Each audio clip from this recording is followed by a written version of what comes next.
رب اشرح لي صدري ويسر لي أمري واحلل عقدة من لساني يفقهوا قولي. رضيت بالله ربا وبالإسلام دينا وبمحمد صلى الله عليه وسلم نبيا ورسولا. الله أكبر الله أكبر الله أكبر. لبيك لبيك لبيك يا رسول الله صلى الله عليه وسلم.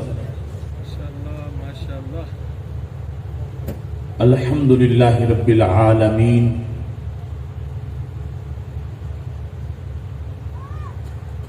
والصلاة والسلام على خاتم النبيين سيد الرسل وخاتم المعصومين وعلى آله وأصحابه أجمعين. أما بعد فأعوذ بالله من الشيطان الرجيم. بسم الله الرحمن الرحيم. إنا أرسلناك شاهدا ومبشرا ونذيرا لتؤمنوا بالله ورسوله وتعزروه وتوقروه وتسبحوه بكرة وأصيلا. صدق الله العظيم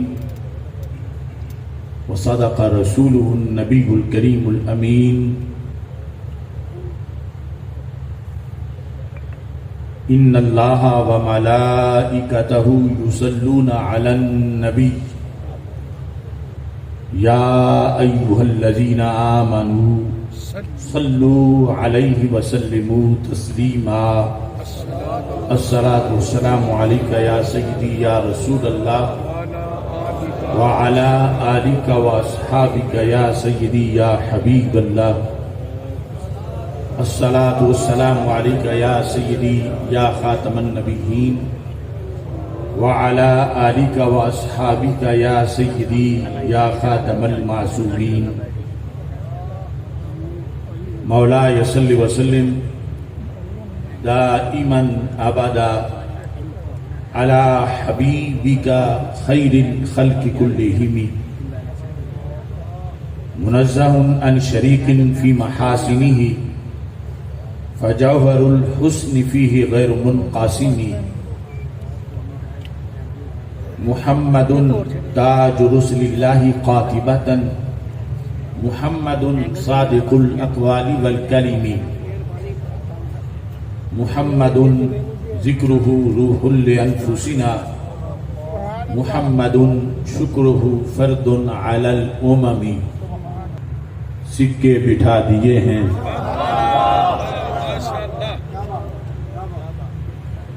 فکر رضا نے ہر سو سکے بٹھا دیے ہیں. دین محمدی کے گلشن کھلا دیے ہیں.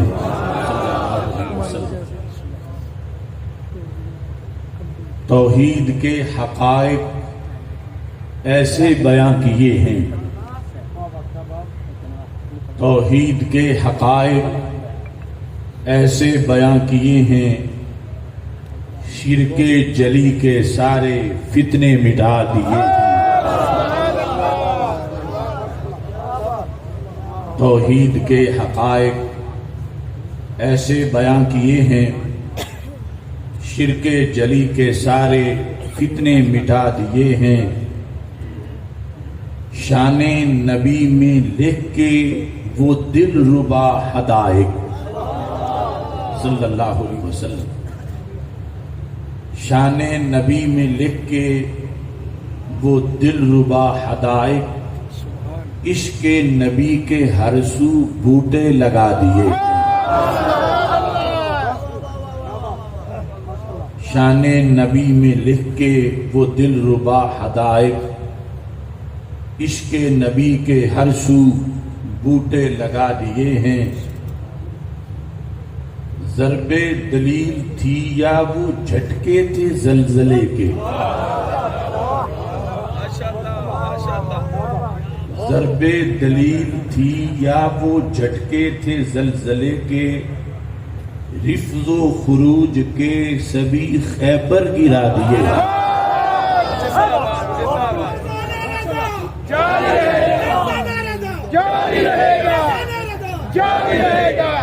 ضرب دلیل تھی یا وہ جھٹکے تھے زلزلے کے؟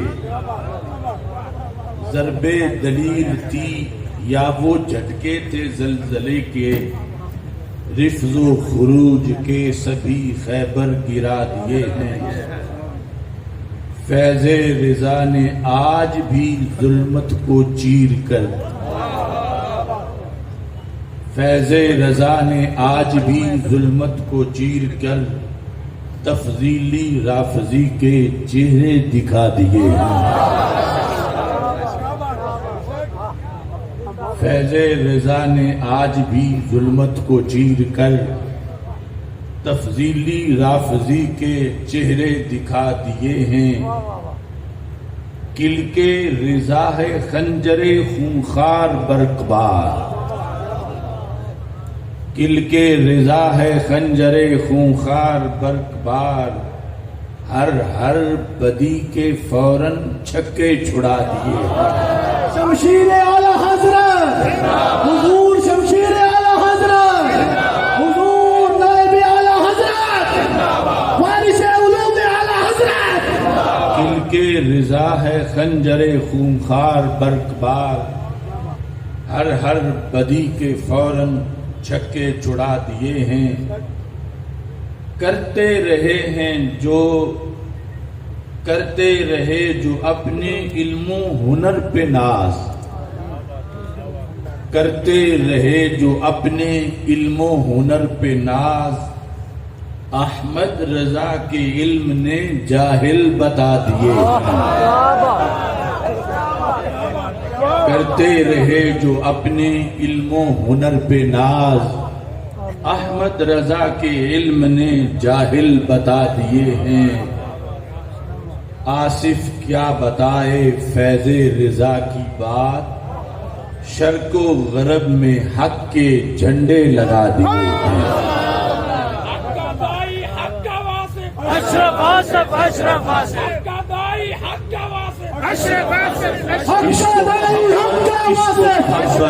اعلی حضرت اعلی حضرت، عشق محبت عشق محبت، عشق محبت عشق محبت، علم و حکمت علم و حکمت، اعلی حضرت اعلی حضرت.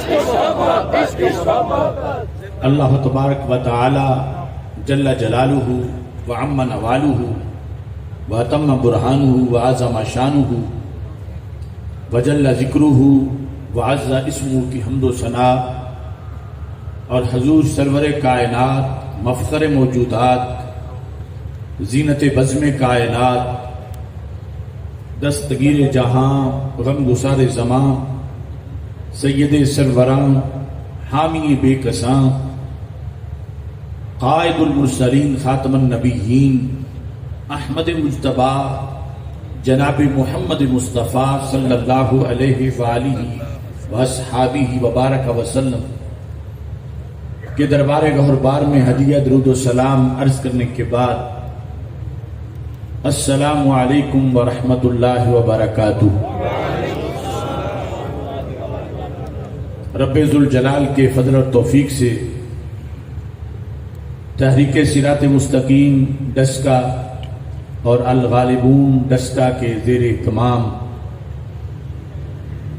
تاریخی 43واں افکار رضا سیمینار اللہ کے فضل سے انعقاد پذیر ہے،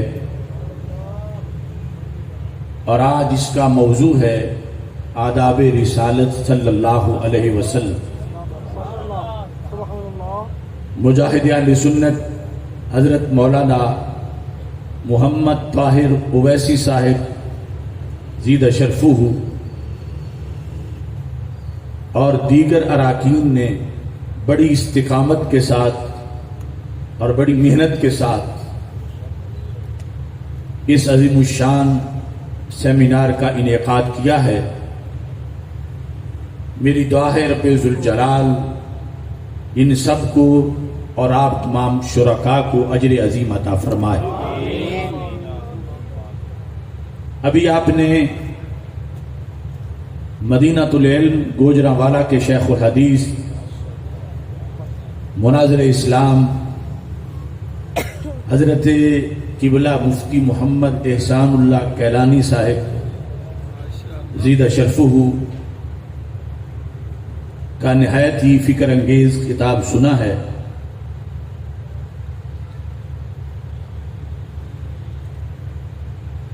اب ہمارے ماحول میں خال خال ایسے بندے رہ گئے ہیں جو سینہ تان کے حق بیانی کرتے ہیں.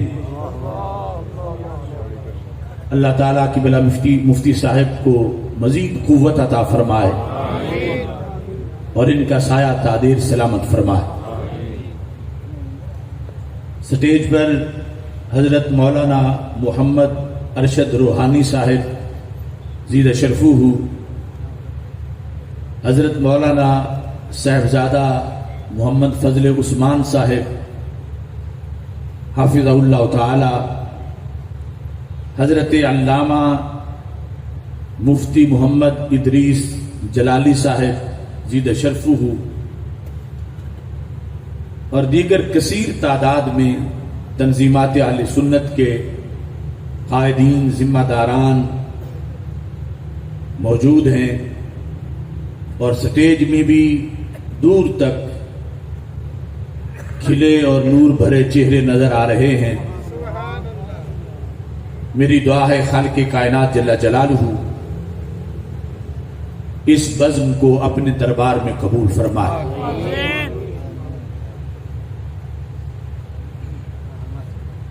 سید عالم نور مجسم شفیع معظم صلی اللہ علیہ وسلم کی ذات گرامی کے آداب کے لحاظ سے آج کا سیمینار انعقاد پذیر ہے. مجدد دین و ملت امام اہل سنت اعلی حضرت امام احمد رضا خان فاضل بریلوی رحمۃ اللہ علیہ نے بر صغیر پاک و ہند میں ہی نہیں بلکہ پوری دنیا کے اندر آداب رسالت صلی اللہ علیہ وسلم کا علم بلند کیا اور کائنات کو واضح کیا کہ کس انداز میں ایک مومن قرون اولا کے مسلمانوں کے ایمان کی چاشنی کو محسوس کر سکتا ہے اور کس طرح امت مسلمہ اپنے کھوئے ہوئے مقام کو پا سکتی ہے اور وہ کیا طریقہ ہے کہ جس کی بنیاد پر امت مسلمہ کا رعب پھر غیر مسلم قوتوں پر طاری ہو سکتا ہے. آپ دیکھتے ہیں اس وقت پوری دنیا پر امت مسلمہ ابتلا اور آزمائش کا شکار ہے اور اس کی بنیادی وجہ عشق رسول صلی اللہ علیہ وسلم کی کمزوری ہے اور آداب رسالت صلی اللہ علیہ وسلم کو کما حقہ سمجھ کر اور بجا لانے کے لحاظ سے جو انحطاط آیا ہے اس کی بنیاد پر دنیا کے کونے کونے میں امت مسلمہ کو معاذ اللہ بہت سی مصیبتوں کا سامنا کرنا پڑ رہا ہے. ہم نے یہ ضروری سمجھا کہ ایسے ماحول میں اعلی حضرت فاضل بریلوی رحمۃ اللہ علیہ کی تعلیمات سے ان آداب کو اجاگر کیا جائے جس کی وجہ سے امت میں فولادی قوت آ جاتی ہے اور امت کی ضرب کے سامنے باطل لرزہ براندام ہو جاتا ہے. اور ویسے بھی ہمیں اپنے ماحول میں کچھ وارداتیوں کا سامنا ہے اور چور جب چوری کرنے لگتا ہے تو وہ پہلے پہرادار پہ حملہ آور ہوتا ہے اور اس کے بعد اپنی کارروائی کرتا ہے.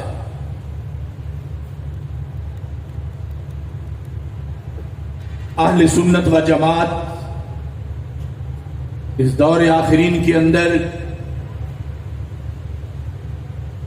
مجدد دین و ملت امام اہل سنت اعلی حضرت امام احمد رضا خان فاضل بریلوی رحمۃ اللہ علیہ کو اپنے لیے مجدد، اپنا امام اور اپنے مسلک کا عظیم محافظ ہمیشہ سمجھتے آئے ہیں، جس کے نتیجے میں شرق و غرب میں اہل سنت کی پہچان ہی اعلی حضرت کے نام سے ہوتی ہے. مگر آج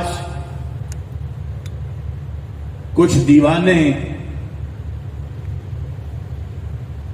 اور اغیار کے اعلی کار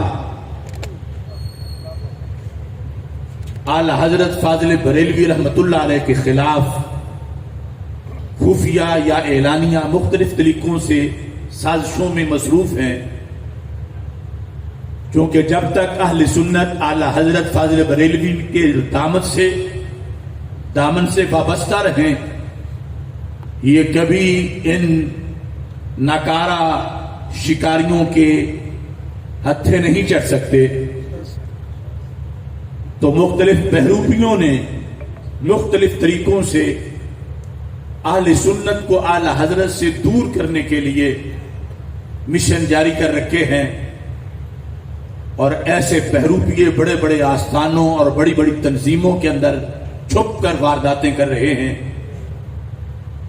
تو ہم نے اس لیے بھی یہ عہد کیا تھا کہ انشاءاللہ 100 افکار رضا سیمینارز کا انعقاد کیا جائے گا اور اللہ کے فضل سے یہ سفر 43ویں سیمینار تک آج دسکا کی سرزمین پہ اس کا انعقاد ہو رہا ہے.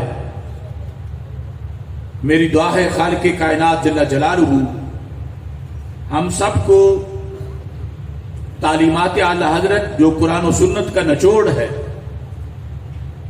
اسے سمجھ کر معاشرے میں اسے آگے پھیلانے کی توفیق عطا فرمائے اور اہل سنت و جماعت کے اندر ایک بیداری لانے کی خالق کائنات جل جلالہ ہمیں توفیق عطا فرمائے. فتاوی رضویہ شریف جلد نمبر 15 میں صفحہ نمبر 168 پر اعلی حضرت فاضل بریلوی رحمۃ اللہ علیہ آپ یہ ذکر کرتے ہیں، جو آیت کریمہ میں نے آپ حضرات کے سامنے تلاوت کی کہ رسول اکرم نور مجسم شفیع معظم صلی اللہ علیہ وسلم کو دنیا میں بھیجنے کے مقاصد کیا ہیں. فرماتے ہیں اللہ تعالیٰ فرماتا ہے اِنَّا أَرْسَلْنَاكَ شَاهِدًا وَمُبَشِّرًا وَنَذِيرًا لِتُؤْمِنُوا بِاللَّهِ وَرَسُولِهِ کہ اے محبوب ہم نے آپ کو مشاہدہ کرنے والا، بشارت دینے والا اور ڈرانے والا بنا کر بھیجا تاکہ اے لوگو تم ایمان لے آؤ اللہ تعالیٰ پر اور اللہ تعالیٰ کے رسول صلی اللہ علیہ وسلم پر، اور یہ بھیجنا کس مقصد کے لیے مزید تھا؟ فرمایا یہ رسول کا بھیجنا کس لیے ہے؟ خود رب ذوالجلال فرماتا ہے اس لیے بھیجا وَتُعَزِّرُوهُ وَتُوَقِّرُوهُ، کہ اے مسلمانوں تم حضرت محمد مصطفیٰ صلی اللہ علیہ وسلم کی خوب تعظیم کرو اور خوب توقیر کرو۔ سبحان اللہ۔ تو نبی اکرم نور مجسم شفیع معظم صلی اللہ علیہ وسلم کی آمد ایک تو اس لیے ہے کہ آپ پر ایمان لایا جائے، اور ایمان کے ساتھ ساتھ آپ کی تعظیم و توقیر کا اہتمام کیا جائے، اور تعظیم و توقیر کا اہتمام رسول اکرم نور مجسم شفیع معظم صلی اللہ علیہ وسلم کی ظاہری حیات میں بھی تھا، فرائض میں سے ایک فریضہ تھا، اور آج بھی وہ تعظیم و توقیر ایک بڑا فریضہ ہے کہ جس کی ادائیگی ہر وقت امت پر لازم ہے۔ نماز کی ادائیگی 5 مرتبہ ہوتی ہے، حج 1 مرتبہ ہے، رمضان کے روزے سال کے بعد 1 مرتبہ ہیں، زکوٰۃ یعنی 1 مرتبہ 1 مہینہ ہے، زکوٰۃ 1 بار ہے، مگر آداب رسالت صلی اللہ علیہ وسلم کا فریضہ وہ فریضہ ہے جو ہر مومن پر ہر سیکنڈ میں لازم کر دیا گیا ہے۔ تو نبی اکرم نور مجسم شفیع معظم صلی اللہ علیہ وسلم کے آداب اتنے اہم ہیں، اعلی حضرت فرماتے ہیں کہ قرآن مجید برہان رشید کا یہ سبق ہے، یا ایھا الذین آمنوا، اے ایمان والو، لا ترفعوا اصواتکم فوق صوت النبی، اپنی آوازوں کو رسول اکرم نور مجسم شفیع معظم صلی اللہ علیہ وسلم کی آواز سے بلند نہ کرو، بے شک، سبحان اللہ، ولا تجہروا لہ بالقول کجہر بعضکم لبعض، اور جس طرح آپس میں باتیں کرتے ہوئے اپنی آواز ایک دوسرے سے بلند کر لیتی ہو، ایسا مت کرو۔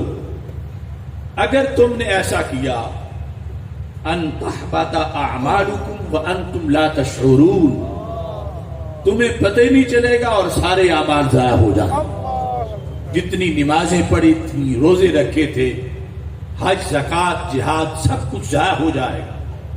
اس واسطے یہ فریضہ ایک تو خود اپنے لحاظ سے فریضہ ہے، اور دوسرا باقی سارے فرائض کی حفاظت کا قلعہ ہے کہ اس کے نتیجے میں باقی جتنی عبادات انسان نے کی ہوتی ہیں وہ ساری کی ساری عبادات اللہ کے فضل سے محفوظ ہو جاتی ہیں، جس وقت ایک انسان رسول اکرم نور مجسم شفیع معظم صلی اللہ علیہ وسلم کے آداب کا خصوصی طور پر خیال رکھتا ہے۔ بے شک، اسی 15ویں جلد کے اندر صفحہ نمبر 99 پر اعلی حضرت فاضل بریلوی رحمت اللہ علیہ آپ سے ایک سوال کیا گیا، کیا فرماتے ہیں علماء دین اس مسئلہ میں کہ رسول مقبول صلی اللہ علیہ وسلم کا ذکر ہو تو صرف یہ کہنا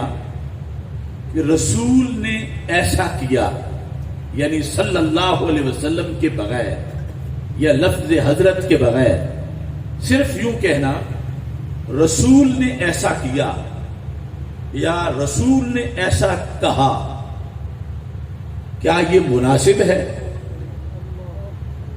تو اعلی حضرت فاضل بریلوی رحمت اللہ علیہ نے جواب میں لکھا، نام اقدس کی تعظیم، نام اقدس تعظیم کے ساتھ لینا فرض ہے، سبحان اللہ، خالی رسول رسول کہنا اگر بقصد ترک تعظیم ہے تو کفر ہے،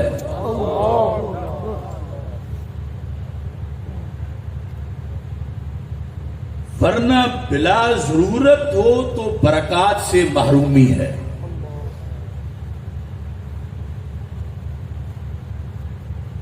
اب کچھ لوگ تو دوسرے فرقوں کے لفظ محمد صلی اللہ علیہ وسلم بولتے ہوئے نہ پہلے حضرت بولتے ہیں نہ بعد میں صلی اللہ علیہ وسلم بولتے ہیں، خصوصاً وہ فتنہ جو ان دنوں میں پاکستان میں آیا ہوا ہے۔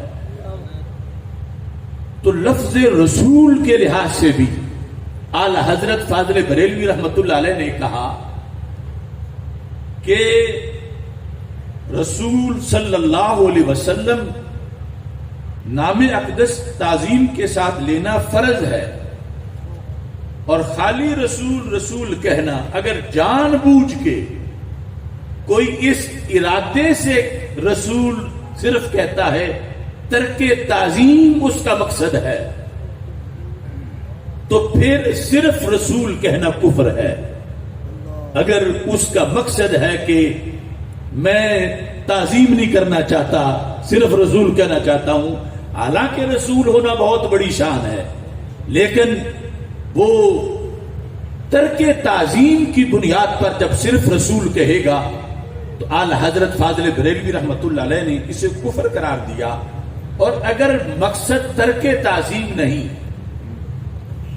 لیکن ویسے اسے عادت پڑی ہوئی ہے اور بلا ضرورت صرف رسول کہتا ہے، رسول نے کہا، رسول کی یہ بات ہے، تو اعلی حضرت فاضل بریلوی فرماتے ہیں تو برکات سے محرومی ہے، انسان برکتوں سے محروم ہو جاتا ہے۔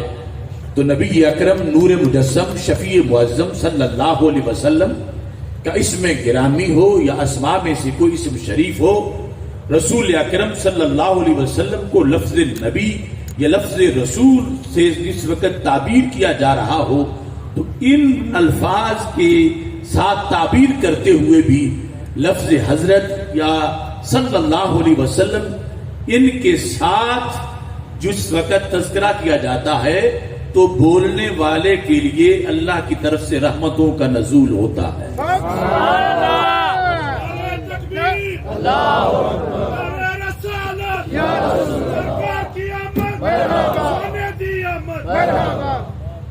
تاجدار ختم نبوت، تاجدار ختم نبوت، اعلی حضرت، اعلی حضرت، عشق و محبت، عشق و محبت۔ سید عالم نور مجسم شفیع معظم صلی اللہ علیہ وسلم آپ کے آداب کے لحاظ سے ہمارے سامنے ایک معیار ہے، ایک انداز، مثلا اعلی حضرت فاضل بریلوی رحمت اللہ علیہ بیان کر رہے ہیں اور ہم اس کو فالو کرتے ہیں، اور ایک دوسرے لوگوں کا ہے جن کے بارے میں اقبال نے کہا سطوت توحید قائم جن نمازوں سے ہوئی وہ نمازیں ہند میں نظر بریمن ہو گئی۔ وہ کہتے ہیں ہمارا انداز سچا ہے، ہم کہتے ہیں ہمارا انداز سچا ہے۔ تو قرآن مجید برہان رشید نے فیصلہ کر دیا فَإِنْ آمَنُوا بِمِثْلِ مَا آمَنْتُمْ بِهِ فَقَدِ اهْتَدَوْا،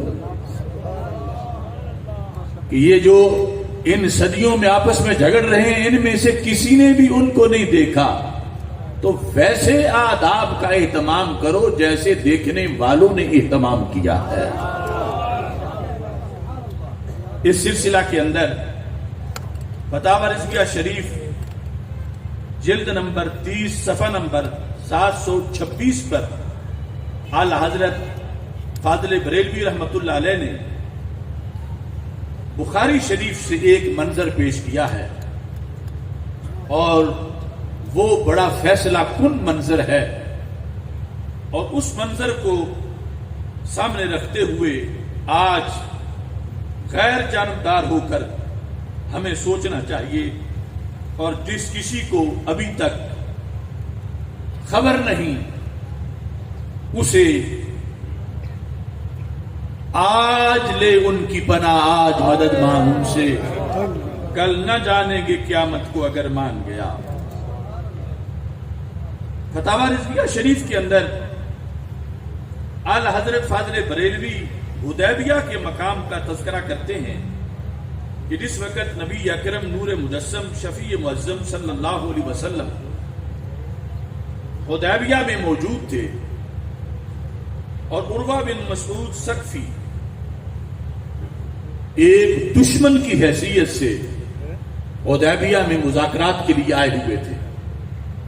قریش نے چونکہ عمرہ کرنے سے روکا ہوا تھا، عروہ بن مسعود قریش کے سفیر کی حیثیت سے حدیبیہ میں کافی دیر رہے اور دیکھتے رہے کہ یہ لوگ جو رسول اکرم صلی اللہ علیہ وسلم کی برادری کے لوگ ہیں، آپ کو نبی مانتے ہیں یا دیگر اصحاب ہیں، نبی مان کر یہ کیا مان گئے ہیں؟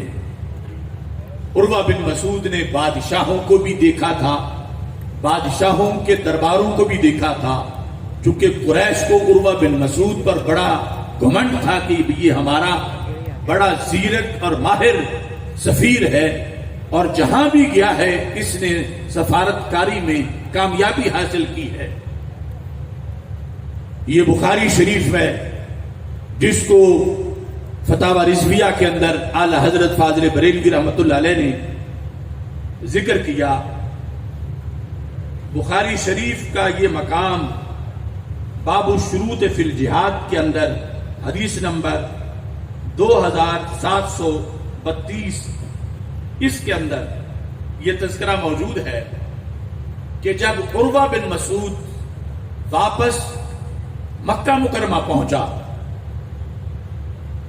تو اس نے صحابہ کا انداز پچھلوں کو جا کے بتایا کہ نبی ماننے والے اپنے نبی کو کیا مانتے ہیں، یا اپنے جیسا ہی مانتے ہیں معاذ اللہ یا کسی اور طریقے سے مانتے ہیں۔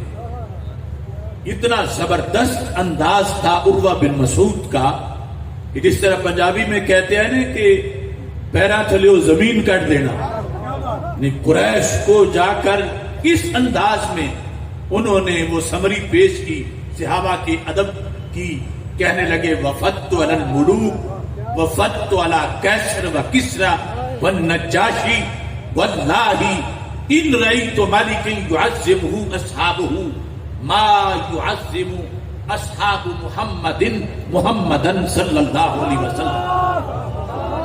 اور وہ کہنے لگے میں کیسر کے پاس بھی گیا تھا، میں کسرا کے پاس بھی گیا تھا، میں نے نجاشی کے پاس بھی گیا تھا، اور یہی اس وقت کی بڑی بڑی حکومتیں تھیں اور ان حکومتوں کی بڑی چمک تھی۔ کسرا کے دربار میں مہمانوں کو سونے کی کرسیوں پہ بٹھایا جاتا تھا، کیسر کے دربار کے اندر بڑے اہتمام تھے، نجاشی کے دربار میں بڑا گارڈ آف آنر تھا۔ یہ ساری چیزیں دیکھی ہوئی تھی عروہ بن مسعود نے، مگر کہنے لگے جس دن سے مدینہ دیکھ لیا ہم ساری بہاریں بھول گئے۔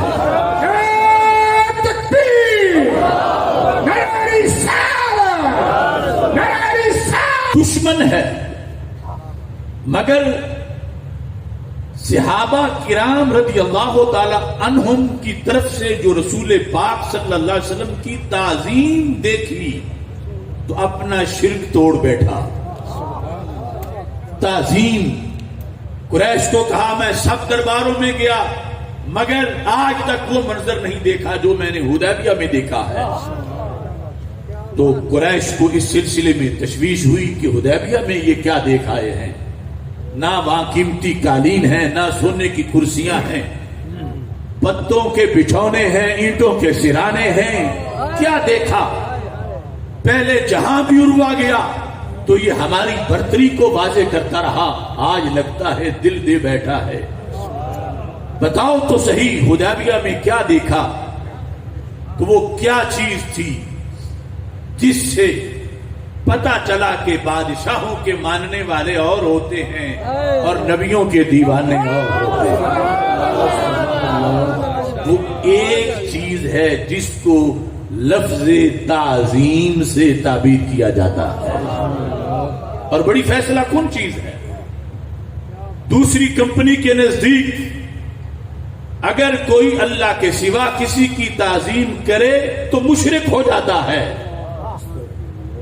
اور بخاری میں ہے کہ کٹر مشرک آیا تو تعظیم نبی دیکھ کے شرک توڑ بیٹھا.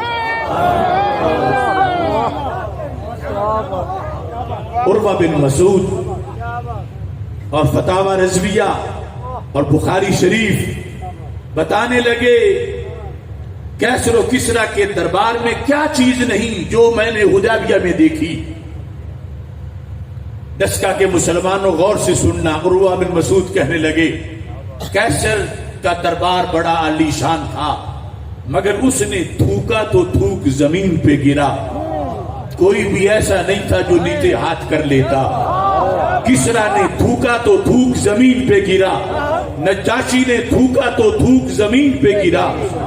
واللہ ان رأیت ملکا یعظمہ اصحابہ، میں نے کسی بادشاہ کے اصحاب کو، وزراء کو، سپاہیوں کو اس بادشاہ کی یوں تعظیم کرتے نہیں دیکھا جیسے صدیق و عمر کو اپنے نبی کی تعظیم کرتے تھے. نعرہ تکبیر! یعظمہ اصحابہ لفظ تعظیم ہے کہ اس کی اصحاب اس بادشاہ کی یوں تعظیم کرتے ہوں. ما یعظم اصحاب محمدن صلی اللہ علیہ وسلم، وہ تعظیم جو کہ اصحاب محمد صلی اللہ علیہ وسلم حضرت محمد مصطفیٰ صلی اللہ علیہ وسلم کی کرتے ہیں، ایسی تعظیم میں نے دنیا میں کسی دربار میں نہیں دیکھی. کٹر مشرک تعظیم دیکھ کے اپنا دل دے بیٹھا. اس لیے فاضل بریلوی رحمت اللہ علیہ فرماتے ہیں شرک ٹھہرے جس میں تعظیم حبیب، اس برے مذہب پہ لعنت کیجیے. غلام ہے غلام ہے رسول کے غلام ہے غلام ہے رسول کے غلام ہے غلام یہ رسول میں بہت بھی تعظیم جو بمانا الوہیت تعبدی ہے وہ صرف اللہ کے لیے ہے. باقی ساری تعظیمیں اللہ کے رسول علیہ السلام کے لیے جائز ہیں. صحابہ تعظیم کر رہے تھے، کافر نے دیکھا. اب صحابہ کو، قریش مکہ کو لفظ تعظیم کی ڈیفینیشن کی ضرورت پڑ گئی کہ کیا دیکھا، وہ تعظیم کیا ہوتی ہے، وہ تعظیم کیسے کی جاتی ہے. یہ صحابہ اپنے نبی علیہ السلام کی تعظیم کرتے ہیں تو کیا کرتے ہیں، یہ ان کو تشویش تھی. تو عروہ بن مسعود نے وہ تشویش بھی دور کی. اعلی حضرت اس حوالے سے بر صغیر پاک و ہند میں نہیں پوری دنیا میں عشق نبی علیہ السلام کا جھنڈا لہرا رہے ہیں. عروہ بن مسعود نے کہا لوگوں تعظیم یہ ہوتی ہے ان تنخم النبی نخامتا الا وقعت فی کف رجل منہم فدلک بہا وجہہ وجلدہ، کہ میں نے دیکھا ہے کہ حضرت محمد مصطفیٰ صلی اللہ علیہ وسلم کا لعاب دہن جب بھی آپ کے ہونٹوں سے جدا ہوتا تھا وہ ایک بار بھی زمین پہ نہیں گرا، ہر بار صحابہ نے اپنے ہاتھوں پہ لے لیا. لبیک لبیک یا رسول اللہ، لبیک لبیک. اب سمجھنا یہ آج 15ویں صدی کے ملنگوں کی بات میں نہیں کر رہا، میں ان پڑھوں اور بدھوں کی بات نہیں کر رہا، میں صدیق و عمر کی بات کر رہا ہوں، میں طلحہ و زبیر کی بات کر رہا ہوں، میں مولا علی کی بات کر رہا ہوں، وہ جن کے ایمان پر قرآن نے تصدیق کی مہریں لگائی ہیں، وہ اس امت کے جو قائدین ہیں ان کا یہ انداز ہے کہ نبی اکرم نور مجسم شفیع معظم صلی اللہ علیہ وسلم کا لعاب دہن وہ اپنے ہاتھوں پہ لیتے ہیں. اور عروہ کہنے لگے میں حیران ہوں، یہ نہیں کہ ہاتھوں پہ لیں اور کپڑوں سے صاف کر دیں. فَدَلَكَ بِهَا وَجْهَهُ، جسے لعاب دہن ملتا تھا وہ اپنے چہرے پہ لگا لیتا.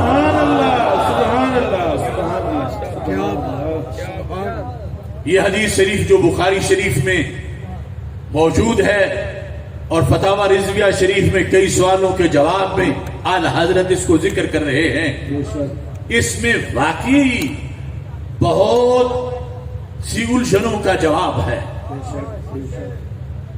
عروہ بن مسعود کافی دیر حدیبیہ میں رہے اور واپس جا کر انہوں نے صحابہ کرام رضی اللہ تعالی عنہم کی مجموعی سمری پیش کی کہ وہ کیا کیا کرتے ہیں، سبحان اللہ، اور اس مجموعی سمری کے اندر 5 باتیں بیان کی کہ صحابہ یہ بھی کرتے ہیں، صحابہ یہ بھی کرتے ہیں، یہ بھی کرتے ہیں، یہ بھی کرتے ہیں۔ مگر عجیب انداز تھا عروہ بن مسعود کا، ان 5 باتوں میں بڑی بڑی اہم باتیں شامل ہی نہیں کی۔ ان اہم باتوں میں صحابہ کرام رضی اللہ تعالی عنہم کا با جماعت نماز پڑھنا تھا، صحابہ کرام کا تکبیر اولا میں شامل ہونا تھا، صحابہ کرام کا تہجد پڑھنا تھا، صحابہ کرام کا تلاوت کرنا تھا، صحابہ کے چہروں کی مبارک داڑیاں تھیں، صحابہ کے سروں پر مبارک امامے تھے۔ یہ ساری چیزیں قریش کو بتانے والی تھیں کہ یہ عظیم جماعت ہے اور ان کی یہ عظیم کام ہے۔ مگر عروہ نے جا کے کیا بتایا؟ پہلی بات یہ بتائی کہ لعاب دہن ماتھے پہ لگاتے ہیں، اس کو زمین پہ نہیں گرنے دیتے۔ دوسری یہ بتائی کادو یقتتلون علی وضوئہ، کہ پانی مشکیزے میں ہو تو جھگڑا نہیں تھا، وہ پانی جب حضرت محمد مصطفیٰ صلی اللہ علیہ وسلم کے پیکرے پر نور کو لگ کے نیچے گرنا چاہتا تھا، صحابہ اسے بھی گرنے نہیں دیتے تھے، اس کو بھی حاصل کرنے کے لیے قریب تھا کہ جھگڑا ہو جائے۔ ویسے شیر و شکر ہیں اور ایثار کے پیکر ہیں، اور چشم فلک گواہ ہے کہ احد کے میدان میں 80 زخم لگے ہیں اور پانی کی بوند پہنچی ہے، امید ہے کہ پی لوں تو جان بچ جائے، کہتے ہیں میری خیر ہے اگلے کو پلا دو، جان پر بھی ایثار کر جاتے ہیں مگر تبرک میں ایثار نہیں کرتے۔ ہر ایک کہتا اپنا حصہ میں ہی لوں گا، اپنا حصہ میں ہی لوں گا۔ قریب ہے کہ جھگڑا ہو جائے، اور وہ جھگڑا بھی پھر محبت کا ہے۔ کادو یقتتلون علی وضوئہ، پھر حدیث فتح میں تو یہاں تک موجود ہے کہ رسول اکرم نور مجسم شفیع معظم صلی اللہ علیہ وسلم کے صحابہ کرام رضی اللہ تعالی عنہم اس انداز میں اس خود پڑ جاتا ہے، اور شریعت کے مطابق ہو تو عشق کا پڑا ہوا معتبر بھی ہوتا ہے۔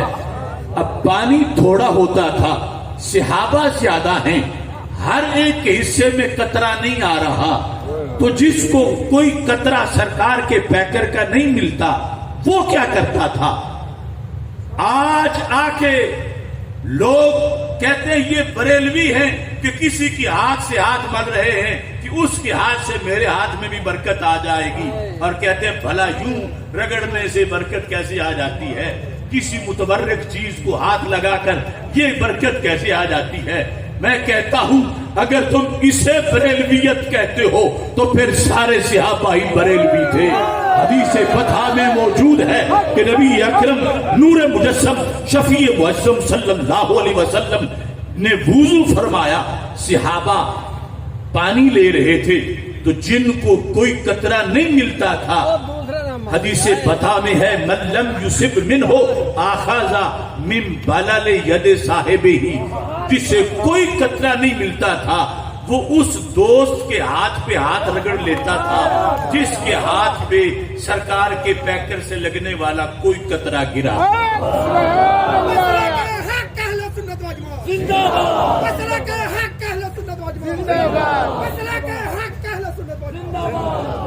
اور یہاں باقاعدہ پھر رسول اکرم صلی اللہ علیہ وسلم نے سوال بھی کر دیا، پتا چلا یہ جو کر رہے تھے خود کر رہے تھے صحابہ کرام، ورنہ سرکار سوال نہ کرتے۔ سرکار نے فرمایا ما یحملکم علی ھذا، حدیث بتا میں یہ ہے صحابہ مجبوری کیا ہے؟ ایسا کیوں کرتے ہو؟ میں وضو کرتا ہوں، تم پانی لینے آ جاتے ہو، کیا مجبوری ہے؟ کس چیز نے تمہیں برانگیختہ کیا ہے؟ تو سوال سے یہ ثابت ہوا کہ نہ انہوں نے سرکار سے اجازت لی ہوئی تھی، نہ سرکار نے حکم دیا ہوا تھا، محبت نے خود پڑا ہوا تھا، اور سرکار کے سامنے تھی، صاحب شریعت دیکھ رہے تھے۔ پوچھا ما یحملکم علی ھذا، کون سی چیز تمہیں اس پر مجبور کرتی ہے؟ رسول اکرم صلی اللہ علیہ وسلم جانتے تھے۔ اب آج ہم صدیوں بعد جب یہ بات سن رہے ہیں تو ہمیں پتا ہے کیوں پانی لیتے تھے، ہم میں سے ہر ایک کو پتا ہے، تو سرکار کو کیوں نہیں پتا ہوگا؟ پوچھا اس لیے تھا کہ میں پوچھوں گا، ان کے دل کی بات زبان پر آ جائے گی، میری تصدیق ہو جائے گی، تو چلتے چلتے ڈسکے تک بات پہنچ جائے گی۔ ما یحملکم علی ھذا، تمہیں کس چیز نے اس پہ برانگیختہ کیا؟ تو صحابہ کرام رضی اللہ تعالی عنہم نے جواب دیا، فرمایا حب اللہ ورسولہ، یہ جو پانی ہم لیتے ہیں یا جس ہاتھ پہ لگا ہو اس پہ ہاتھ رگڑتے ہیں، یہ بندہ، اس کا ہاتھ اصل میں یہ مقصود نہیں، ہمارے پیش نظر اللہ کی محبت ہے اور اللہ کے رسول علیہ السلام کی محبت ہے۔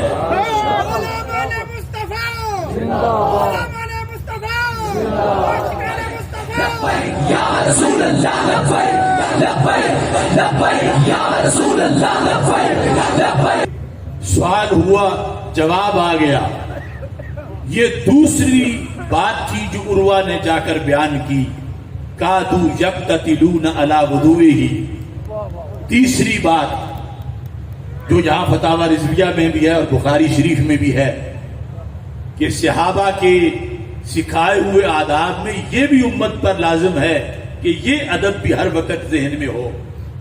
وہ کیا ہے؟ اذا امرا فابتدروا امرہ، کہ جب رسول اکرم نور مجسم شفیع معظم صلی اللہ علیہ وسلم حکم کرتے تھے تو حکم ایک کو ہوتا تھا، تیار سارے ہو جاتے تھے۔ عروہ نے محسوس کیا کہ یہ صرف لعاب دہن ماتھے پہ لگانے والے نہیں، یہ جان دینے والے بھی ہیں، ان کے اندر بہت جذبہ اطاعت ہے۔ آداب رسالت صلی اللہ علیہ وسلم کا یہ بھی بڑا اہم پہلو ہے۔ اور چوتھے نمبر پر کہا اذا تکلم خفضوا اصواتهم، جب اللہ کے رسول صلی اللہ علیہ وسلم گفتگو فرمائیں تو صحابہ اپنی آوازیں پست کر لیتے ہیں۔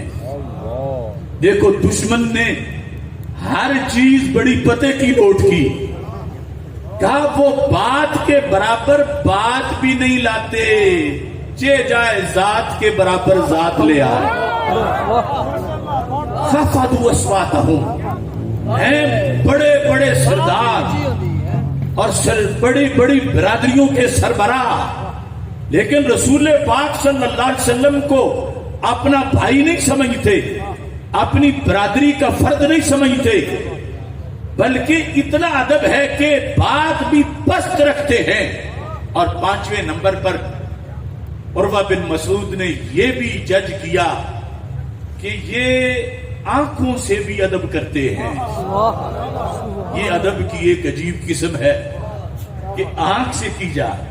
فلاسفہ کہتے ہیں کہ یہ جو چیز انسان کو نظر آتی ہے اس کا سبب یہ ہوتا ہے کہ دیکھنے والے کی آنکھ سے ایک نور نکلتا ہے، رائی کی آنکھ سے اور مری پہ جا گرتا ہے، نتیجے میں وہ چیز نظر آ جاتی ہے، اور یہ نور بڑا نرم ہوتا ہے۔ اب دیکھنے والے سرکار دو عالم صلی اللہ علیہ وسلم کو جب دیکھتے ہیں صحابہ کرام رضی اللہ تعالی عنہم، تو دیکھنے میں بھی ادب کرتے ہیں۔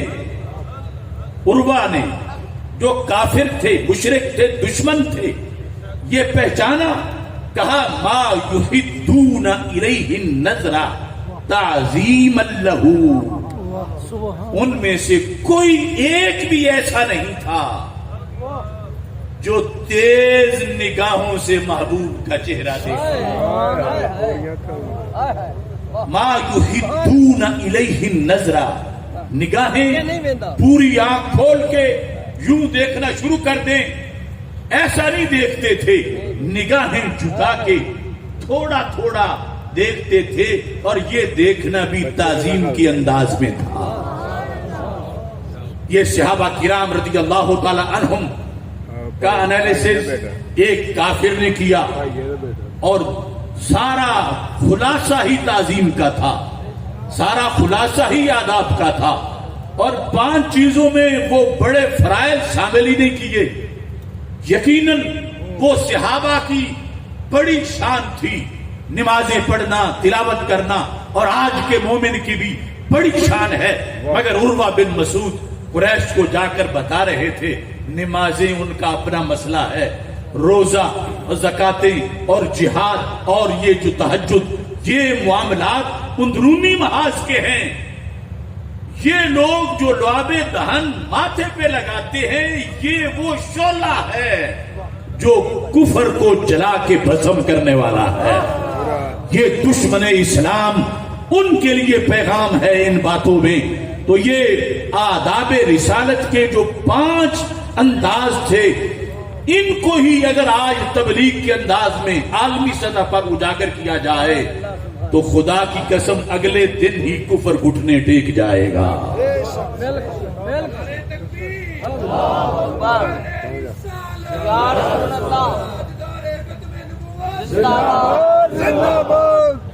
تھوڑی سی اس کی وضاحت سامنے رکھیے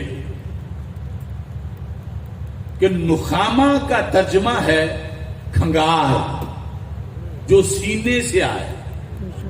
ویسے تھوک کو بساک یا بزاک کہا جاتا ہے، اور یہاں لفظ نخامہ ہے، ان تنخم النبی نخامتن، تو میں کیسے اس کو کھنگار کہوں؟ وہ تو چشمہ رحمت کی جھاگ ہے۔ جب گل قدس کی پتیوں سے وہ جھاگ جدا ہوتا ہے، جس میں سورج چاند ستاروں سے بھی زیادہ روشنی ہے، اور پھول اور چمبیلی بھی سے زیادہ خوشبو ہے، جب وہ پھول جیسے ان ہونٹوں سے جدا ہوتا ہے تو صحابہ ہاتھوں پہ لے کر دنیا کو بتاتے ہیں کہ یہ وہ مرکز حسن ہے جس سے چاند ستاروں کو بھی حسن ملتا ہے۔ سیدی مرشدی یا نبی یا سیدی مرشدی یا نبی یا وسطہ ہے نبی کی ایک سزا، وسطہ ہے نبی کی ایک سزا۔ اب اس میں یہ فیصلہ آپ کے ذمہ ہے۔ میں ایک دعویٰ کرتا ہوں کہ اہل سنت سے ہٹ کر دیگر لوگ، ان کے مناظر، ان کے مفتی، ان کے محدث، ان کے فقیہ، یہ جو بلا بھی ہوں، ایک طرف وہ چوک میں کھڑے ہوں اور دوسری طرف ہمارے علماء تو اپنی جگہ، ہمارا کوئی ریڑھی لگانے والا ہو، ہمارا کوئی دکاندار ہو، ہمارا کوئی چارہ کاٹنے والا ہو، ان دونوں سے ایک سوال آپ کریں، ہمارے سے بھی اور ان کے محدث سے بھی۔ ہمارا چارہ کاٹنے والا، اس سے کہو اگر تجھے اللہ کے رسول علیہ السلام کا لعاب دہن مل جائے تو کیا کرو گے؟ وہ کہے گا میں اپنی قسمت پہ ناز کروں گا، بھلا اتنی بڑی سعادت میرے حصے میں آ جائے۔ اور دوسری طرف وہ چوک میں کھڑا ابو اندھیرا جو دن رات حدیث پڑھاتا ہے، محدث کہلاتا ہے، اسے کہو تجھے اگر لعاب دہن رسول عربی صلی اللہ علیہ وسلم کا ملے تو کیا کرو گے؟ جو روزانہ پیکر سے برابری کے دعوے کرتا ہو وہ بھلا لعاب دہن کی عظمت کیا بتائے گا؟ یہ فیصلہ کن بات ہے، دنیا کی چوٹی پر یہ لہرانے والا جھنڈا ہے۔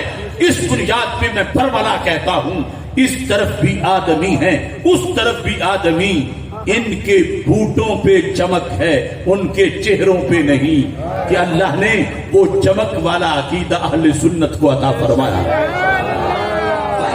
لبیک لبیک یا رسول اللہ، لبیک لبیک لبیک یا رسول آداب رسالت جب عروہ بن مسعود نے بیان کیے، خود کلمہ پڑھا، اور قریش کو لرزہ برندام کیا، اور قریش ڈر گئے کہ واقعی ایسا نہیں ہے کہ بادشاہ تھا اور فوج تھی، ہم سمجھتے ہیں برادری کا بندہ تھا بادشاہ بن بیٹھا ہے، یہاں کچھ معاملہ اور ہے۔ عروہ نے کہا 100 بار سوچو ان سے ٹکرانے سے پہلے، جو لعاب دہن نہیں گرنے دیتے لو کیسے گرنے دیں گے؟ اور اگر دوسرا رخ وہاں پہ خدا نخواستہ نظر آتا، دوسرا رخ کیا تھا؟ بطور فرض کہ صحابہ بیٹھے تھے ٹولیوں میں، اوپر سے عروہ بن مسعود آیا، اس نے دیکھنا تھا کہ یہ جنہیں مانتے ہیں انہیں کیا مانتے ہیں، کیسا مانتے ہیں۔ ایک ٹولی میں بیٹھتے تو یہ جو آج کی کچھ سیرت کانفرنسی ہیں اس کے مضمون جو آج خاص طبقے کے ہیں، بطور فرض وہ بیان ہو رہے ہوتے، ایک ٹولی میں بیٹھتے تو آگے بات یہ ہو رہی ہوتی، یہ اللہ کے رسول ڈاکیے ہیں، ڈاکیے کی طرح آئے ہیں، ڈاک دے کے چلے جائیں گے، معاذ اللہ باقی تو ان کا کوئی کردار نہیں ہے۔ وہاں سے اٹھتے اگلی ٹولی میں بیٹھتے تو وہاں یہ ہوتا تو انہیں تو معاذ اللہ یہ بھی پتا نہیں قیامت کو میرے ساتھ کیا ہوگا۔ تیسری ٹولی میں بیٹھتے تو وہاں تقریر یہ ہو رہی ہوتی کہ معاذ اللہ یہ تو مکھی کا پر بھی نہیں بنا سکتے۔ اب اپنے دل کے مفتی سے پوچھ کے مجھے بتاؤ کہ ایسی باتیں سن کے کیا عروہ کو شوق پیدا ہوتا کہ میں بھی ان کا کلمہ پڑھ لوں؟ کبھی بھی شوق پیدا نہ ہوتا۔ اگر عروہ کا کفر ٹوٹا ہے تو تب جب لعاب دہن ماتھے پہ لگا ہے، جب سرکار کا مستعمل پانی چوما گیا ہے، تو رب کعبہ کی قسم آج بھی اسلام کی تبلیغ کا وہ پیٹرن غیر مسلموں کو متاثر کرتا ہے جس پیٹرن کے لمبردار امام احمد رضا بریلوی ہے۔ نور مجسم شفیع معظم صلی اللہ علیہ وسلم کے آداب جو دیکھنے والوں نے خود جن پہ عمل کیا اور پھر بعد والوں تک انہیں پہنچایا۔ فتاوی رضویہ شریف کی 7ویں جلد کے اندر اعلی حضرت فاضل بریلوی رحمت اللہ علیہ اس کا تذکرہ کرتے ہیں۔ سنن نسائی، سنن ابی داؤد، جامع ترمذی اور سنن ابن ماجہ ان کے حوالے سے کہ حضرت اسامہ بن شریک رضی اللہ تعالیٰ عنہ کہتے ہیں اتیت النبی صلی اللہ علیہ وسلم واصحابہ حولا، میں رسول اکرم نور مجسم شفیع معظم صلی اللہ علیہ وسلم کی خدمت میں حاضر ہوا تو میں نے دیکھا کہ ارد گرد صحابہ بیٹھے ہوئے ہیں۔ اب بیٹھنا کس انداز کا تھا؟ دیکھنے والے کو تاثر کیا ملا؟ کیا غفلت سے بیٹھے ہیں؟ کیا معاذ اللہ ٹانگیں پھیلا کے بیٹھے ہیں؟ حضرت شریک رضی اللہ تعالیٰ عنہ اسامہ بن شریک کہتے ہیں اتیت النبی صلی اللہ علیہ وسلم واصحابہ حولا کأن علی رؤوسہم الطیر، لگتا تھا گویا کہ ان کے سروں پہ پرندہ بیٹھا ہوا ہے کہ تھوڑا سا بھی سر کو جنبش آئے گی تو پرندہ اڑ جائے گا۔ اس انداز میں دربار رسالت صلی اللہ علیہ وسلم کے اندر اپنی غلامی کا ثبوت دے رہے ہیں اور ادب کا ثبوت دے رہے ہیں۔ اور دوسرے مقام پر ہند بن ابی حالہ رسول اکرم صلی اللہ علیہ وسلم کے اوصاف کو بیان کرتے ہوئے انہوں نے ذکر کیا اذا تکلم اترک جلساؤہ کأن علی رؤوسہم الطیر، کہتے ہیں کہ جو رسول اکرم صلی اللہ علیہ وسلم کے جلساء تھے، پاس بیٹھنے والے، وہ سر کو جھکا کے بیٹھتے تھے گویا کہ ان کے سروں پہ پرندہ بیٹھا ہوا ہے۔ یہ بات بار بار اعلی حضرت فاضل بریلوی رحمت اللہ علیہ نے فتاوی رضویہ شریف میں لکھی اور سیرت نگاروں میں شفا شریف یا مواہب کے اندر اس کو بار بار لکھا کہ رسول اکرم نور مجسم شفیع معظم صلی اللہ علیہ وسلم کا جو حلیہ مبارک ہے، حلیہ مبارک کو روایت کرنے والے جو صحابہ ہیں وہ بڑی عمر کے صحابہ نہیں، سارے چھوٹی عمر کے صحابہ ہیں، یعنی بڑی عمر کے صحابہ ان پر جلال غالب تھا. رسول اللہ صلی اللہ علیہ وسلم کی طرف مسلسل آنکھ کھول کے دیکھ ہی نہیں سکتے تھے، اور جو چھوٹی عمر کے تھے ان کو چھوٹا پن فائدہ دے گیا. ابھی چونکہ عمر چھوٹی تھی، ابھی وہ جو بڑی عمر میں ساری چیزیں پیش نظر رکھی جاتی ہیں وہ عمر نہیں تھی، تو جتنی چھوٹی عمر والے تھے انہوں نے آگے پھر جو سیرت کی کتابوں میں حوالے ملتے ہیں رسول اکرم نور مجسم شفیع معظم صلی اللہ علیہ وسلم کے حلیہ مبارک کے حسن و جمال کے، یہ سارے انہوں نے روایت کیے. اس لیے کہ جو بڑے حضرات تھے وہ دیکھنے کے انداز میں بھی ہر لمحہ یہ احتیاط کرتے تھے کہ کہیں نگاہ کے نور میں بھی کوئی ایسی کوئی تیزی نہ ہو کہ جس کی وجہ سے کہیں معاذ اللہ بے ادبی نہ ہو جائے. وہ ہمتن رسول اکرم صلی اللہ علیہ وسلم کے ادب اور ادب ہی ادب کی تلقین کرنے والے تھے. یہ ظاہری حیات لا ترفعوا اصواتکم فوق صوت النبی، لیکن اس وقت نبی اکرم نور مجسم شفیع معظم صلی اللہ علیہ وسلم کا وصال مبارک ہو گیا. اس وصال مبارک کے بعد بھی ادب کے تقاضے چشم فلک نے ساری بارگاہوں سے جو دنیا کی ہیں بالکل منفرد دیکھے. اور اس میں بھی اعلی حضرت فاضل بریلوی رحمت اللہ علیہ نے بخاری شریف سے اس حدیث کو ذکر کیا کہ جس وقت حضرت سیدنا عمر رضی اللہ تعالی عنہ مسجد نبوی شریف میں آئے رسول اکرم صلی اللہ علیہ وسلم کے وصال کے بعد. یہ حدیث نمبر 470 ہے جس کو فاضل بریلوی رحمت اللہ علیہ نے فتاوی رضویہ شریف کے اندر ذکر کیا. اور اس کے الفاظ دیکھیے. حضرت عمر رضی اللہ تعالی عنہ صاحب بن یزید کہتے ہیں کنت قائما فی المسجد، میں مسجد میں کھڑا تھا. مسجد سے مراد ہے مسجد نبوی شریف. کہتے ہیں فحاسبنی رجل، مجھے کسی شخص نے کنکری ماری، یعنی وہ بول کے مجھے متوجہ نہیں کرنا چاہتا تھا، آہستگی میں مجھے متوجہ کرنا چاہتا تھا. اس شخص نے مجھے کنکری ماری. کہتے ہیں فَإِذَا عمر بن الخطاب، میں نے پلٹ کے دیکھا تو وہ کنکری مارنے والے عمر بن خطاب رضی اللہ تعالی عنہ تھے. جب میں متوجہ ہوا تو آپ نے مجھے فرمایا اذهب فأتنی بہذین، جاؤ یہ مسجد نبوی شریف میں یہ دو بندے جو باتیں کر رہے ہیں ان کو میری طرف بلا کے لے آؤ. کہتے ہیں میں گیا فجئتہ بہما، ان دونوں کو میں بلا کے لے آیا. جب میں بلا کے لایا تو حضرت سیدنا عمر رضی اللہ تعالی عنہ نے ان سے کہا من انتما، تم کون ہو؟ یا یہ فرما من این انتما، کہاں کے ہو؟ قال من اہل الطائف، انہوں نے کہا ہم طائف سے آئے ہیں. قال لو کنتما من اہل البلد لاوجاتکما، اگر تم ہوتے مدینہ منورہ کے تو میں تمہیں سزا دیتا، میں تمہیں اس عمل پہ مارتا. لاوجاتکما، غلطی کیا ہوئی ہے، کیوں میں تمہیں مارتا؟ کہنے لگے ترفعان اصواتکما فی مسجد رسول اللہ صلی اللہ علیہ وسلم، تمہیں پتہ نہیں ہے کہ تم مسجد رسول علیہ السلام نے اپنی آوازوں کو بلند کر رہے ہو. یہاں وہ لا ترفعوا اصواتکم فوق صوت النبی جو ظاہری حیات میں حکم تھا وہ اب بھی حکم ہے.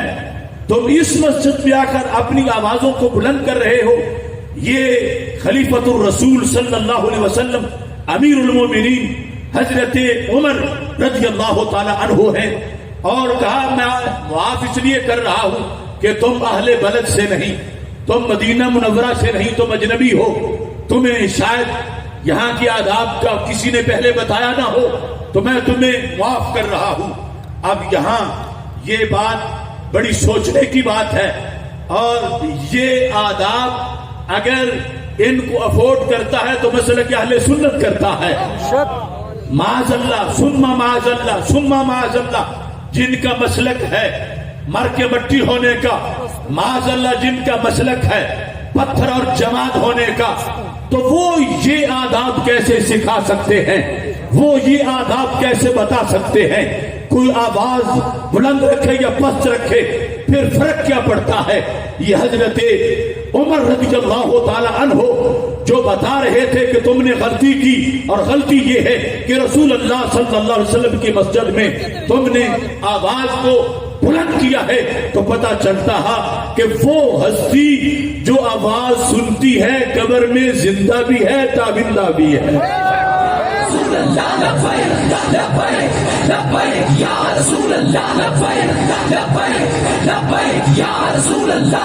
وصال آداب کے لحاظ سے یہ شفا شریف سے اعلی حضرت فاضل بریلوی رحمت اللہ علیہ نے جلد نمبر 7 میں صفحہ نمبر 599 پر یہ لکھا، اور یہ بھی خاص ذہن میں رکھنا چاہیے، اللہ تعالی موقع دے وہاں بار بار حاضری کا۔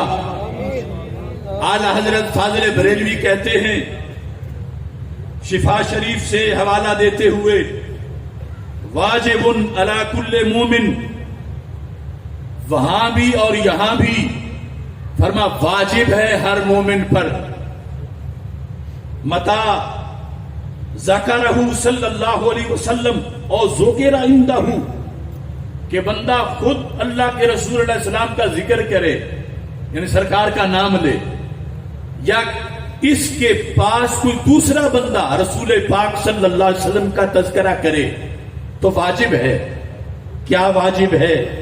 ان یخضع ویخشع ویتوقر فیسکن من حرکتہ، کہ یہ بندہ خضوع کرے، جو ذکر کر رہا ہے یہ سن رہا ہے، نام لے رہا ہے یا نام سن رہا ہے رسول پاک صلی اللہ علیہ وسلم کا، خشوع کرے، خضوع کرے، توقیر کرے، فیسکن من حرکتہ، اور اپنی حرکت کو چھوڑ کے ساکن ہو جائے، وَيَأْخُذُ فِي هَيْبَتِهِ وَإِجْلَالِهِ بِمَا كَانَ يَأْخُذُ بِهِ نَفْسَهُ لَوْ كَانَ بَيْنَ يَدَيْهِ صلی اللہ علیہ وسلم، اور اپنی وہ صورتحال بنائے کہ جیسے اگر رسول اللہ صلی اللہ علیہ وسلم کی ظاہری حیات میں یہ سرکار کے سامنے حاضر ہوتا تو کتنا ادب کرتا، یعنی ذکر پر بھی ایسی صورتحال بنائے، ایسا ادب کرے، اس انداز میں بیٹھے، اور ساتھ یہ فرمایا وَيَتَأَدَّبُ بِمَا أَدَّبَنَا اللَّهُ تَعَالَى بِهِ، اور وہ آداب اختیار کرے کہ جو آداب اللہ کے رسول صلی اللہ علیہ وسلم نے، اللہ تعالیٰ نے خود ہمیں سکھائے ہیں اور ان کی تعلیم دی ہے۔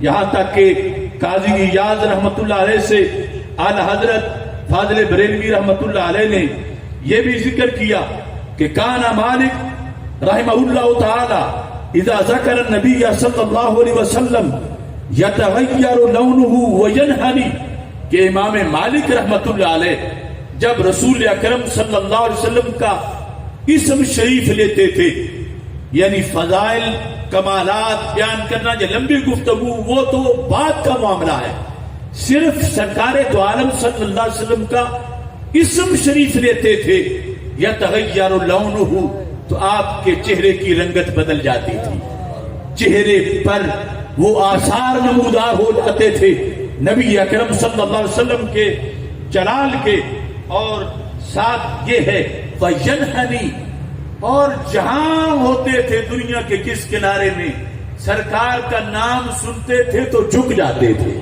رسول اکرم نور مجسم شفیع معظم صلی اللہ علیہ وسلم کے یہ آداب دور بھی ہیں، اور وہاں جو حاضر ہیں ان کے بارے میں حوالہ جات اعلی حضرت نے لکھے کہ وہاں جو کھڑا ہے وہ اتنے ادب سے اور اس نیت سے کھڑا ہو کہ رسول اکرم نور مجسم شفیع معظم صلی اللہ علیہ وسلم صرف مجھے ہی نہیں دیکھ رہے، جو میرے دل کے خیال ہیں سرکار ان کو بھی جانتے ہیں۔ رسول پاک صلی اللہ علیہ وسلم ان پر بھی مطلع ہیں۔ اور یہاں تک فاضل بریلوی رحمت اللہ علیہ نے فتاوی رضویہ شریف کے اندر جلد نمبر 9 میں صفحہ نمبر 516 پر اس چیز کو ذکر کیا۔ اعلی حضرت فاضل بریلوی رحمت اللہ علیہ نے یہ جو آداب ہیں بعد از وصال، اور خصوصی طور پر آج وہاں حاضری کے وقت 516 صفحے پر اعلی حضرت فاضل بریلوی رحمت اللہ علیہ لکھتے ہیں کہ وہ آداب آج بھی لازم ہیں اور ان کو بجا لانا یہ کل صحابہ کرام رضی اللہ تعالی عنہم کا طریقہ تھا، اور آج اللہ کے فضل سے اہل سنت و جماعت کا طریقہ ہے۔ اس میں آپ نے ایک حدیث شریف کا خصوصی طور پر ذکر کیا اور اس حدیث کے مختلف فوائد کا تذکرہ فرمایا۔ 516 صفحے پر اس کا تذکرہ ان لفظوں میں ہے کہ مروان کا زمانہ تھا۔ مروان نے دیکھا کہ کوئی شخص رسول اکرم نور مجسم شفیع معظم صلی اللہ علیہ وسلم کے روضہ پاک پر حاضری دے رہا ہے۔ چونکہ اس وقت صرف ایک دیوار تھی، آج 4 دیواریں ہیں، اور اس وقت ایک ہی کمرہ تھا اور دروازہ کھلا تھا، اور گزرنے والے کو نظر آ جاتا تھا کہ اندر کوئی بندہ کیا کر رہا ہے۔ تو مروان نے دیکھا کہ کوئی شخص رسول اکرم نور مجسم شفیع معظم صلی اللہ علیہ وسلم کی قبر پرنور پہ حاضری دے رہا ہے، اور حاضری دینے کا جو انداز دیکھا، وادیاً جبہتہ علی قبر رسول اللہ صلی اللہ علیہ وسلم، حاضری دینے والے نے اپنا ماتھا اللہ کے رسول علیہ السلام کی قبر شریف کے اوپر رکھا ہوا تھا۔ آج تو 4 دیواریں ہیں، جالیاں ہیں، بہت سی رکاوٹیں ہیں، اور اس وقت صرف ایک دیوار تھی، دروازہ کھلا تھا، اور حاضری دینے والا حاضری دے رہا تھا۔ یہ مسند امام احمد میں بھی حدیث شریف ہے اور مستدرک للحاکم میں بھی ہے۔ مروان نے جب دیکھا تو اعلی حضرت فرماتے ہیں اقبل مروان یومن، فرماتے ہیں یعنی مروان نے اپنے زمانہ تسلط میں ایک صاحب کو دیکھا، فوجد رجلا وادیا وجہہ علی القبر، کہ رسول پاک صلی اللہ علیہ وسلم کے روضہ پاک پر اپنا چہرہ رکھا ہوا ہے۔ فاخذ مروان برقبتہ، تو مروان نے اس شخص کی گردن مبارک کو پکڑ لیا۔ یعنی یہ جو لفظ آپ نے روایت کیے ہیں، دوسری میں ہے اس نے زور سے کہا اتدری ما تصنع، تو جانتا ہے کہ کیا کر رہا ہے؟ یعنی جیسے کوئی بڑی غلطی کر رہا ہو تو اس کو پھر کوئی با اختیار بندہ کہے جھڑکی دے کر تو جانتا ہے تو کیا کر رہا ہے۔ تو آگے جو حاضری دے رہے تھے اس روایت کے مطابق انہوں نے لفظ بولے نعم، یعنی اس جھڑکی کو مسترد کر دیا، فرمایا تو اپنا کام کر، میں جانتا ہوں میں کیا کر رہا ہوں۔ اور یہاں جو الفاظ ہیں ہل تدری ما تصنع، گردن سے پکڑا اور کہا جانتے ہو کیا کر رہے ہو؟ فاقبل علیہ، تو جو جھکا ہوا شخص تھا چہرہ قبر پہ تھا، گردن پیچھے سے مروان نے پکڑی ہوئی تھی، انہوں نے اس طرح جب چہرہ پیچھے کیا فَإِذَا هُوَ أَبُو أَيُّوبَ الْأَنصَارِي رضی اللہ تعالیٰ عنہ، تو وہ حاضری دینے والا کوئی ملنگ نہیں تھا، وہ حضرت ابو ایوب انصاری تھے۔ حضرت ابو ایوب انصاری رضی اللہ تعالیٰ عنہ اب آپ نے جھڑکنا شروع کیا۔ اب مروان سہم گیا کہ میں تو سمجھتا تھا کہ یہ کوئی ملنگ ہے، تو یہ تو میزبان رسول حضرت ابو ایوب انصاری ہیں، بڑی بڑی ان کی شخصیت ہے، حضرت ابو ایوب انصاری آپ نے فرمایا سن لے انی لمات الحجر انما جئت رسول اللہ صلی اللہ علیہ وسلم، فرمایا میں پتھر کے پاس نہیں آیا، میں اپنے پیغمبر کے پاس آیا ہوں۔